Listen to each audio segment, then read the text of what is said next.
Let's go ahead and test the pH of each of these drinks. Now the pH is done where we use actually pH test drops. And these test drops are actually the same drops that you would use to test the pH in a pool. And we're just going to put 4 drops into each of these glasses. Now the pH scale ranges from 0 to 14. And what you want is you want to be on the high side. You want to be as high as you can get. You don't want to be on the low side. So we're going to go ahead here, we're going to stir these up. We're going to stir up this first one here, the Sprite, and you can see on the, basically on the low side of the pH scale, you've got very, an orangish color, which is what you don't want. You get into here to the vitamin water. I thought vitamin water was supposed to be good for you. Well, it's got a very low pH to it. We get in here to the reverse osmosis waters. This surprises a lot of people when they actually see this reverse osmosis water. You go to the store and you buy these bottles and you think that it's really good for you, but yet you can see it just doesn't have that much of a pH value. Now this last glass, this is the tap water. Now this tap water here is it's blue.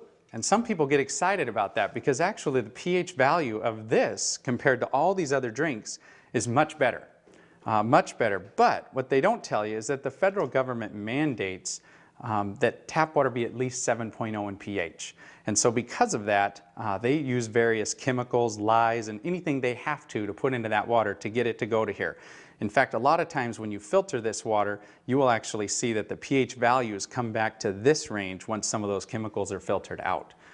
So let's see what happens when we actually take some of our 9.5 water here and we just mix a little bit of it right in. Look what we just did to that tap water. We changed that tap water and we took it from an acidic, or actually it was a somewhat neutral state, to a very alkaline state. We're going to do the same thing over here to the Aquafina, and it very quickly turns purple. You can see that. Here we go again. We're going to get it to go purple just by mixing in some of our water. Now these other 3 over here, I actually want to I want to go ahead and use our water, our 9.5 water, and I'm going to pour it directly in. Now watch what happens when we do this. Isn't that amazing? We're not getting any color change at all.